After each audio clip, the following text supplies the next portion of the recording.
நீங்கள் பார்த்துக் கொண்டிருப்பது உங்கள் விஜய்.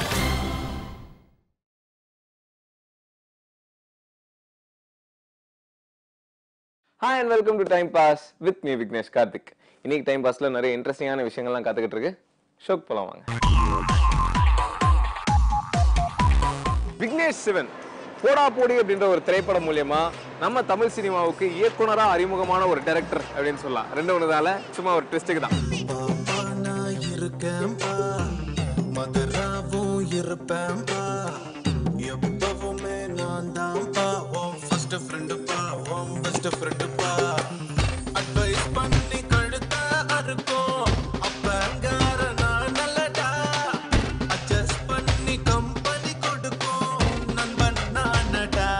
ரொம்ப நாளா ஒரு ஆளையே காணுமே, அவர் என்ன பண்றாரு அப்படின்னு யோசிக்கலாம். அடுத்ததா ஒரு பயங்கரமான ஹீரோ வச்சு ஒரு பயங்கரமான படம் பண்றாரு. அந்த படத்தோட பேர் தான் 400 ரவுடி தான். ஆனா இவரோட படத்தோட டைட்டில் பேர்லாம் பாருங்களேன், போடா போடி 400 ரவுடி தான். பேர்லயே ஒரு ரணகலம் தெரியுதுல. Arjun, let's get married. கல்யாணத்துக்கு அப்புறமா ஒரு நாள் உனக்கு ஒரு நாள் எனக்கு. Every tomorrow will be yours and every tomorrow will be mine. சின்ன சின்ன பொய்களால் தொல்லையே இல்லை, தினம் தினம் கனவிலே நீ வரவில்லை, இருவரின் ரசனைகள் இணைந்ததே இல்லை, ஒரு குடை பிடித்து நாம் நடந்ததே இல்லை. 400 ரவுடி தான் திரைப்படம் உங்க எல்லாருக்குமே தெரிஞ்சிருக்கும். நம்ம விஜய் சேதுபதி ஹீரோவா நடிக்கிறாரு, நம்ம நயன்தாரா ஹீரோயினா பண்றாங்க, நம்ம தனுஷ் வந்து ப்ரொடியூஸ் பண்றாரு. எல்லாமே உங்களுக்கு தெரிஞ்ச விஷயம். ஆனா உங்க எல்லாருக்கும் தெரியாத ஒரு விஷயம் என்ன அப்படின்னு கேட்டீங்கன்னா, நம்ம டைரக்டர் விக்னேஷ் சிவன் வந்து ஒரு பார்ட் டைம் லிரிக் ரைட்டர். ஆமாங்க, நம்ம தலையோட என்ன இருந்தால் படத்துல இந்த அதாரு அதாரு உதாரு உதாருன்ற பாட்டை இவர் தான் லிரிக்ஸ் எழுதியிருக்காரு. இந்த லிரிக்ஸை கேட்டு நம்ம கௌதம் மேனன் சார் இவரை பயங்கரமா அப்ரிஷியேட் பண்ணிருக்காரு. சான்ஸே இல்ல. மகனே இந்த மரத்தில் தோன்றி வந்த விழுது விழுதே விழுதே இனி எனக்கு உதவு நிழல். ஆனா அது மட்டும் கிடையாது, அதுக்கு முன்னாடியே நம்ம அனிருத் சார் வந்து ஒரு சிங்கிள் மியூசிக் ட்ராக் ஒன்று ரிலீஸ் பண்ணார், ஆக்கோ அப்படின்ற ஒரு மியூசிக் ட்ராக். அந்த மியூசிக் ட்ராக்கும் இவர் தான் லிரிக்ஸ் எழுதியிருக்காரு. இவருக்குள்ள இப்படி ஒரு திறமையா அப்படின்னு நிறைய பேர் யோசிக்கும் போது நாங்க போய் கேட்டோம், ஏங்க உங்களுக்குள்ள இப்படி ஒரு திறமை இருக்கான்னு கேட்டோம். அதுக்கு அவர் வந்து இல்லைங்க, தலைக்கு லிரிக்ஸ் எழுதணும், அனிருத் சாருக்கு லிரிக்ஸ் எழுதணும், இந்த ஆப்பர்ச்சுனிட்டி வந்து மிஸ் பண்ண வேணாம்னு நினைச்சேன், அதனால தான் எழுதினேன். பட் இப்போதைக்கு வந்து எனக்கு எப்பெல்லாம் டைம் கிடைக்குதோ, எப்பெல்லாம் பண்ணலாம்னு தோணுதோ அப்போ வந்து நான் லிரிக்ஸ் எழுதிட்டு இருக்கேன் அப்படின்னு சொல்றாரு.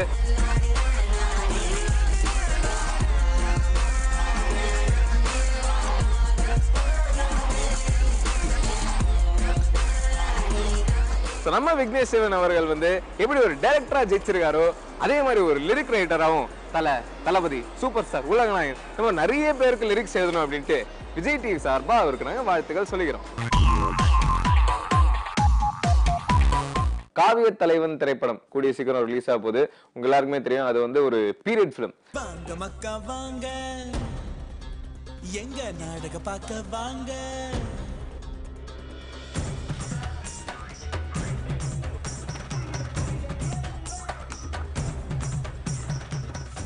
ஜென்ரலாக இந்த பீரியட் ஃபிலிம்ஸ் அப்படின்னாலே ஆர்ட் டைரக்ஷன் வந்து ரொம்ப முக்கியம் அப்படின்னு சொல்லுவாங்க. அது மட்டும் இல்லாமல் இந்த படம் வந்து நாடகம் சம்பந்தமான படம் அப்படின்றதுனால இந்த படத்தை பற்றி இந்த ஆர்ட் டைரக்ஷன் சம்பந்தமாக ரிசர்ச் பண்ணுறதுக்காக மதுரைக்கு போய் பயங்கரமாக ஹார்ட் ஒர்க்லாம் பண்ணி ரிசர்ச்லாம் பண்ணியிருக்காங்க. ஸோ இந்த படத்தோட ஆர்ட் டைரக்ஷனில் இவ்வளோ இன்ட்ரெஸ்டிங்கான விஷயங்கள்லாம் நடந்தது. அது மட்டும் இல்லாமல் கேமராமேன் நீரோஷா கூட அவருக்கு எந்த அளவுக்கு கெமிஸ்ட்ரி ஒர்க் அவுட் ஆயிருக்கு அப்படின்னு இந்த படத்தோட ஆர்ட் டைரக்டர் சந்தானம் அவர்கள் சொல்கிறாரு, பாருங்க. எல்லாருக்கும் வணக்கம். நான் ஆர்ட் டைரக்டர் சந்தானம், காவிய தலைவன் படத்துடைய ஆர்ட் டைரக்டர் ஒர்க் பண்ணியிருக்கேன். ஒய்நாட் ஸ்டுடியோ, இதில் கிட்டத்தட்ட அது 4 படம் அவங்களோட நான் ஒர்க் பண்ணியிருக்கேன். வசந்தா பாலன் சார் டைரக்ட் பண்ணியிருக்கேன். இந்த படத்தை வந்து சசி வந்து என்கிட்ட ப்ரொடியூசர் சசி என்கிட்ட சொல்லும்போது இது வந்து ஒரு சேலஞ்சிங்கான ஃபிலிமாக இருக்கும் உங்களுக்கு, நான் வந்து டைரக்டர் வசந்தா பாலனோட காவியத்தலன்னு ஒரு படம் பண்ண போகிறோம், இந்த படம் நீங்கள் தான் ஆர்ட் டைரக்டர் பண்ணீங்கன்னு என்கிட்ட சொன்னார். அது காவியத்தலன்னு டைட்டில் கேட்கும்போது கொஞ்சம் இம்ப்ரெசிவாக இருந்தது. ஸோ அதுக்கப்புறம் வந்து டைரக்டரை மீட் பண்ணும்போது உண்மையிலே அந்த ஸ்கிரிப்டை ரொம்ப இம்ப்ரெசிவாக இருந்தது.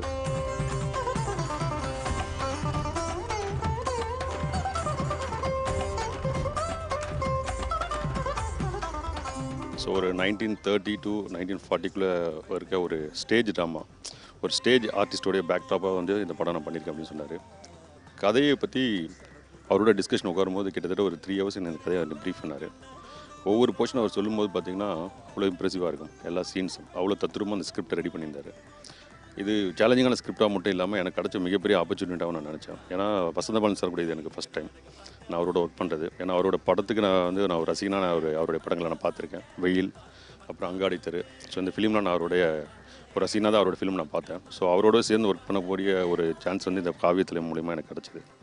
ஸோ இது உண்மையிலே சேலஞ்சிங்கான ஸ்கிரிப்ட், அதே சமயத்தில் எனக்கு பெரிய ஆப்பர்ச்சுனிட்டி நினச்சி அந்த படம் ஒர்க் பண்ணேன்.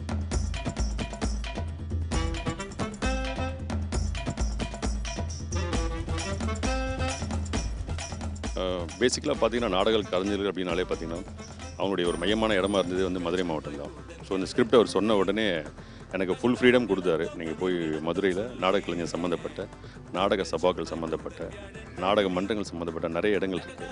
அவரே அந்த இடம்லாம் என்கிட்ட சொன்னார். நாங்கள் அவருடைய உதவியாளர், என்னோட உதவியாளர்லாம் போயிட்டு நிறைய ரிசர்ச் எடுத்து அந்த படத்துக்காக நிறைய கலைஞருடைய வாழ்க்கை வரலாறு, அவங்களுடைய பின்னணி. ஸோ நாடக கலைஞர்கள் இப்போ இருக்கிறவங்க பார்த்தீங்கன்னா கூட இதுக்கு முன்னாடி அவங்களுடைய மூதாந்தையர், அவங்க தந்தை, அவங்களுடைய தகப்பன், நண்பர், தாத்தா, அவங்களாம் பார்த்தீங்கன்னா கூட ஒரு நாடக கலைஞராக தான் இருக்கும். இவங்க பாரம்பரியமாக ஒரு பரம்பரையாக இந்த தொழிலில் ஈடுபட்டிருக்காங்க. இது ஒரு சாதாரணமான கலை இல்லைன்றது அவங்களோட போயிட்டு நான் பேசி தெரிஞ்சுக்கிட்டதுக்கப்புறம் தான் தெரிஞ்சுக்கிட்டேன். நிச்சயமாக பெரிய அளவில் நம்ம ஒர்க் பண்ணி இது ஒரு பெரிய வெற்றி படமாக இருக்கணும்னு சொல்லிட்டு நம்ம கடின உழைப்போடு இந்த படத்தை ஒர்க் பண்ணோம். உண்மையிலேயே எங்களுடைய உழைப்பு நான் படத்தில் இன்றைக்கி பார்க்குறப்போ எங்களுக்கு அவ்வளோ சந்தோஷமாக இருக்குது. நிச்சயம் நீங்களே அந்த படம் பார்க்குறப்போ எங்களுடைய உழைப்பு ப்ளஸ் நாடக கலைஞர்களுடைய ஒரு தத்ரூபமான வாழ்க்கை, அவங்க வாழ்ந்த காலங்கள், அதுக்கு பின்னாடியில் நடந்த நிறைய விஷயங்கள்லாம் நீங்கள் இந்த மூலயமா தெரிஞ்சிக்க முடியும்னு நான் நம்புகிறேன். வாங்க மக்கா வாங்க, எங்க நாடக பார்க்க வாங்க.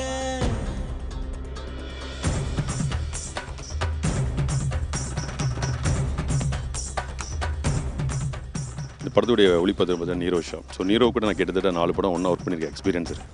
எனக்கு அவருக்கு ஒரு எப்பவுமே இந்த கலர்ஸ், இந்த பேக்ட்ராப்னு வரும்போதே ஒரு 2 பேரும் ஒன்றா ஒர்க் பண்ணி நிறைய எக்ஸ்பீரியன்ஸ் இருக்கிறதுனால ஒரு ஒற்றுமை இருக்குது எங்களுக்குள்ளே. எப்பவுமே ஒரு ஃப்ரேம் ஃபிக்ஸ் பண்ணும்போதே எனக்கு தெரிஞ்சிடும் ஒரு என்ன எக்ஸ்பெக்டேஷனில் என்ன லைட்டிங் சோர்ஸில் இதை பிளான் பண்ணுறாரு.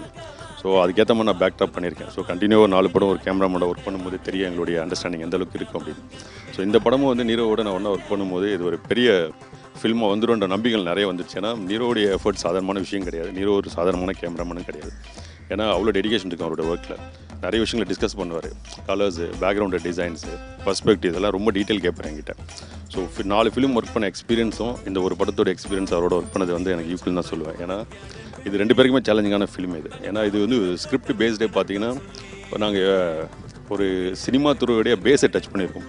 பேஸ் இந்த சென்ஸ்னா நாடகத்துறையிலேருந்து ஒரு சினிமா துறை கலை வளர்ந்து வந்திருக்கு. ஸோ அப்படின்னும் போது ஒரு சினிமாவோட பேஸ் டச் பண்ணும்போது நம்ம ரொம்ப கேர்ஃபுல்லாக பண்ணணும் சந்தானம். இது ஒரு சேலஞ்சிங்காக எடுத்துக்கிட்டு நம்ம இந்த படத்தை பெரிய லெவலில் நம்ம ஒர்க் பண்ணணும் அப்படின்னு சொல்லி நம்ம அடிக்கடி சொல்லுவார். ஸோ இது உண்மையிலே வசந்தபாலன் எங்கள் 2 பேருக்கு ஒரு பெரிய ஹெல்ப்ஃபுல்லாக ரொம்ப உறுதுணையாக இருந்தார். அந்த படத்தை அங்கே மிகப்பெரிய அளவில் ஒரு வெற்றி படமாக கொண்டு வரதுக்கு எங்களுக்கு ரொம்ப ஹெல்ப்ஃபுல்லாக இருந்தார். உண்மையில் அவருக்கு இந்த சான்ஸ் தேங்க்ஸ் சொல்லி விரும்புகிறேன்.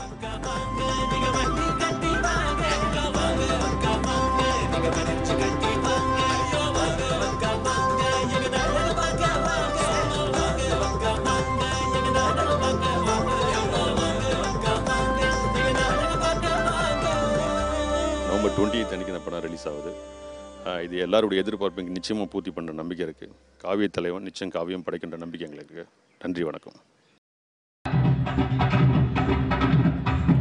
வாங்க மக்கா வாங்க, எங்க நாடக பார்க்க வாங்க. வாங்க மக்கா வாங்க, எங்க நாடக பார்க்க வாங்க. வாங்க மக்கா வாங்க, எங்க நாடக பார்க்க வாங்க. வாங்க மக்கா வாங்க, எங்க நாடக பார்க்க வாங்க.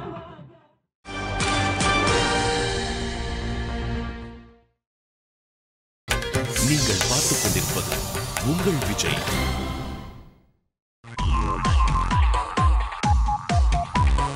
பிசாசு என்னடா இவன் திட்டானு தப்பா நினைச்சுக்காதீங்க. இது நம்ம மிஷ்கின் டைரக்ட் பண்ணி பாலா ப்ரொடியூஸ் பண்ணிட்டு இருக்கிற ஒரு படம். அண்ட் இந்த படத்தோட ப்ரெஸ் மீட் ரீசெண்டா நடந்தது. நிறைய செலிபிரிட்டிஸ்லாம் வந்திருந்தாங்க. அதுல ஸ்பெஷலா நம்ம மிஷ்கின் பேசும்போது ஒரு விஷயம் சொன்னார். என்ன அப்படின்னா, ஒரு கலைஞன் கீழ் விழும்போது அதை சக கலைஞன் கை கொடுத்து தூக்குறதை விட சந்தோஷமான விஷயம் ஒரு கலைஞனுக்கு இருக்க முடியாது அப்படின்ற மாதிரி ரொம்ப எமோஷனலாலாம் பேசினாரு. அது மட்டும் இல்லாம இந்த படத்துல ஒர்க் பண்ண கேஸ்ட் அண்ட் க்ரூலாம் இந்த படத்தோட எக்ஸ்பீரியன்ஸை பத்தி ரொம்ப அழகா ஷேர் பண்ணியிருக்காங்க. பாருங்க.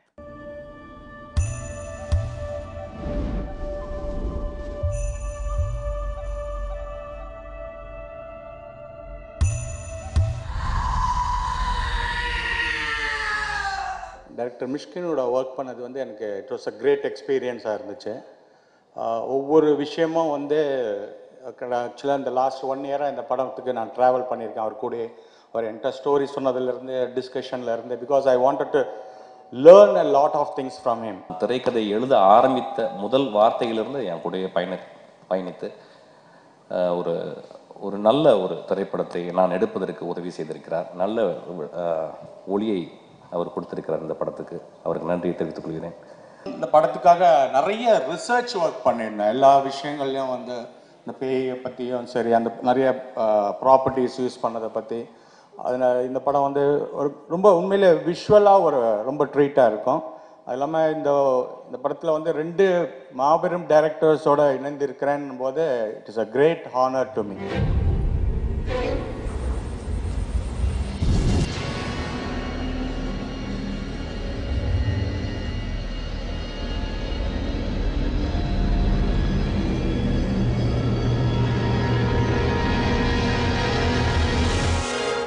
Two other people that I want to talk about and mention right now is Bala sir and Mishkin sir in Titti Titti, Thatti Thatti. They've made me do something I think worth watching this movie.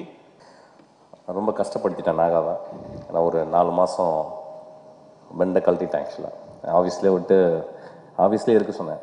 கிட்டத்தட்ட ஆஃபீஸ்லேயே இருந்தேன். ஆக்சுவலாக ஒரு சீனை ஒரு 100 வாட்டி rehearsal பண்ணியிருப்பான். ஆக்சுவலாக அவன் எவ்வளோ பண்ணியிருக்கான் அப்படின்றது தெரியல. பட் ஆனால் இதை பண்ணணும். ஏன்னா பாலா சார் எல்லாம் அவன் நல்லா தெரியும். ஸோ ஒரு பெரிய பயம் அவனுக்கு. அதெல்லாம் மீறி வந்து ஒரு அடக்கத்தோடு ரொம்ப நேர்மையோடு இந்த படத்தின் உழைத்து அவன் செஞ்சுருக்கான். ஆக்சுவலாக வந்து The most important thing about my experience with Bala sir and Mishkin sir is nothing to do with nothing to do with his art. But I think they've taught me to be genuine humans. I think they've taught me to be truthful, sincere to what I do. And I think I'll keep this with me for the rest of my life. ரொம்ப கஷ்டம் அந்த படத்தில் நடிக்கிறது. ஆக்சுவலாக நான் வந்து ஒரு 100 பேர் பெண்களை பார்த்தேன். அதில் வந்து பிரயாகா தான் எனக்கு கிடச்சிது. More than giving me tips for acting, he's groomed me as a person. வானத்தில் கொஞ்சம் சாகசம்லாம் செய்யணும் ரோப்பிங்கில். ஸோ எல்லாருனாலையும் பண்ண முடியாது, அதுக்கு பொறுமை இல்லை. ஸோ அதுக்காக நான் பிரயாகிட்ட நான் கேட்டேன். அப்புறம் பிரயாகாவுடைய முகம் வந்து இதில் வந்து ரொம்ப கம்மி தான். ஒன்று பிசாசாக தான் நிறைய நடித்தான்.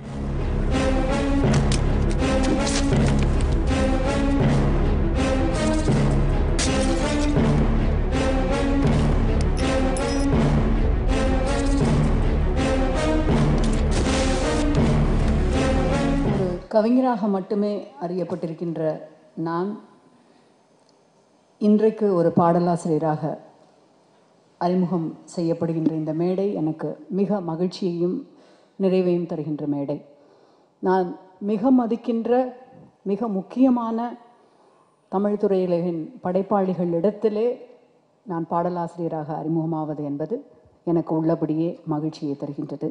என்னுடைய சகோதரி தமிழச்சி தங்கபாண்டியன்,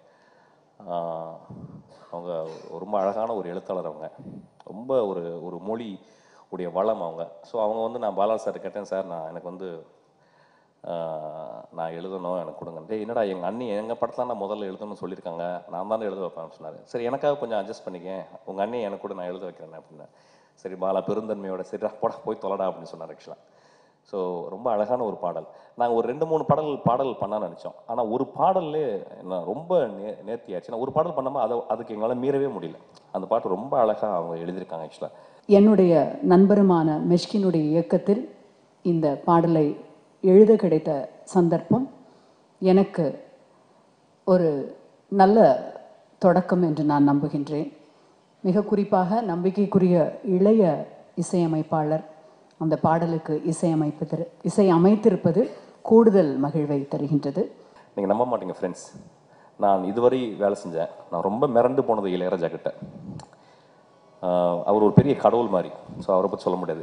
அதுக்கப்புறம் நான் ரொம்ப மிரண்டு போனது குரலினுடைய ஒர்க்கை பார்த்து. ஆல்மோஸ்ட் இயர் அவரோட ஆஃபீஸ்லேயே ஸ்டே பண்ணி நிறைய கேட்க வச்சு கற்றுக் கொடுத்து நிறையா பண்ணிகிட்ருக்கோம். நல்லா வந்துட்டுருக்கு. பாலா சாருக்கும் பெரிய நன்றி ஆப்பர்ச்சுனிட்டிக்கு. ஜஸ்டிஸ் பண்ணுவேன்னு நினைக்கிறேன். எனக்கு இந்த இயற்கை வந்து ஒரு பெரிய வரம், ஒரு பெரிய மிகச்சிறந்த இசையமைப்பாளர் ஆக்கணும்னு நான் இயற்கையை தான் வேண்டிக்கிறேன். அவ்வளோ பியூட்டிஃபுல்லாக எனக்கு வந்து அவனுக்கு நன்றி கடன் பட்டிருக்கேன். இந்த படத்துக்கு ஆக்சுவலாக அவ்வளோ சின்சியராக ஒர்க் பண்ணியிருக்கான்.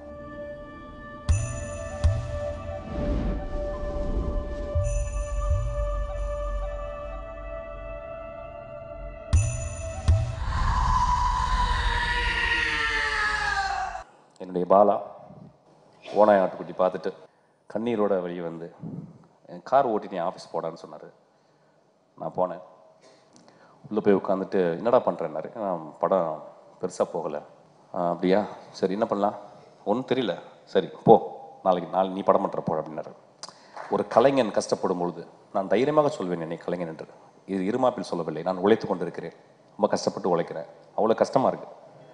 அப்போ இன்னொரு கலைஞன் என்கிட்ட வந்து நான் கீழே விழும்போது என் கையை பிடிச்சிட்டான், கரெக்டாக பிடிச்சி மேலே தூக்கி விட்டுருக்கான். என் வாழ்க்கையில் மறக்க முடியாத ஒரு அன்பு தான் ஆக்சுவலி. மிஷ்கினோட கதையை கேட்டேன். அது பிசாசாக இருந்தாலும், பேயாக இருந்தாலும், சைத்தானாக இருந்தாலும், சனி பகவானாக இருந்தாலும், எனக்கு கதையை கேட்டேன், டைட்டிலும் பிடிச்சிருந்தது. ஓகே டைரக்ட் பண்ணுங்கன்னு சொல்லி விட்டேன், அவ்வளோதான். இது வந்து எனக்கு நன்றி கடன் மட்டும் இல்லை, ஒரு நல்ல கதை, ஒரு நல்ல திரைப்படம் பண்ணணும் அப்படிங்கிறக்க தன்னுடைய காசுக்கு அப்படியே எரிஞ்சு எனக்கு வந்து படம் பண்ண கொடுத்தான். லாபத்தில் விற்கணும் அப்படிங்கிறது தான் ஒரு எல்லா தயாரிப்பாளரும் படம் எடுக்கிறது. பட் ஆரம்பத்திலே இது லாபம் அடையலைன்னா கூட பரவாயில்ல, குறைஞ்சபட்சம் பிரேக் ஈவன் ஆகட்டும் அப்படின்றதுக்காகத்தான்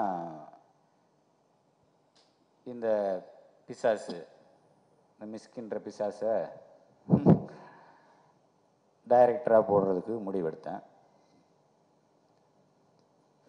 இது பெரிய லாபம் இல்லைனாலும் பிரேக் ஈவன் ஆகிற அளவுக்கு கொஞ்சம் சப்போர்ட் பண்ணது திரு முரளி அவர்கள். அவருக்கு என்னுடைய மனமார்ந்த நன்றி. இது முழுக்க பாலா சார் மிஷ்கினை நம்பி இந்த படத்தை நான் பண்ணியிருக்கேன். இது உங்கள் எல்லா ஆதரவும் எனக்கு வேணுமாறு கேட்டுக்கொள்கிறேன்.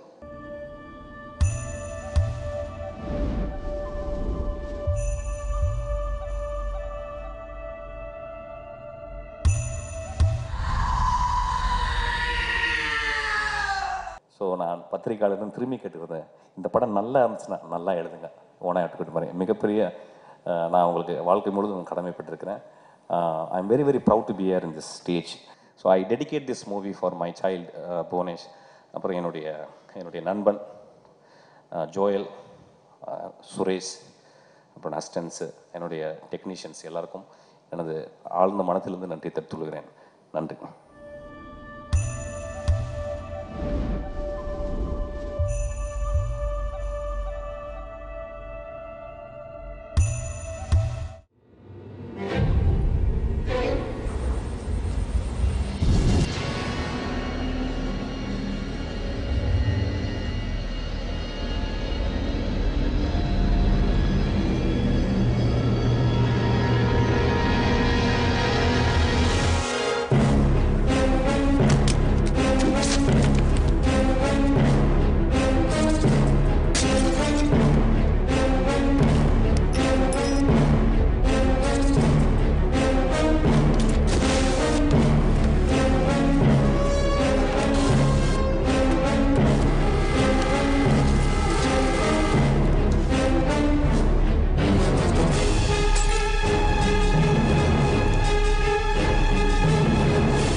நீங்கள் பார்த்துக் கொண்டிருப்பது உங்கள் Vijay.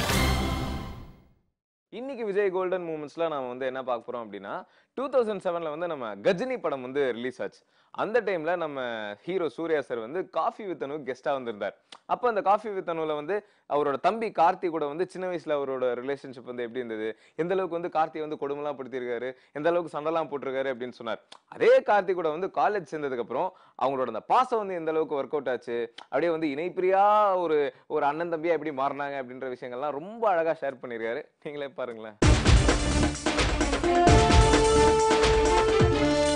The most happening Surya to Idayam Dots Coffee with Anu.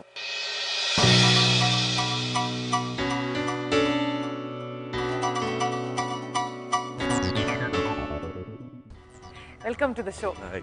ரொம்ப சந்தோஷம். வாங்க. Actually, I'm really happy I made this today. போட்டோஸ்ல வந்து என்ன ரொம்ப சீரியஸா அப்படி இருப்பீங்களா?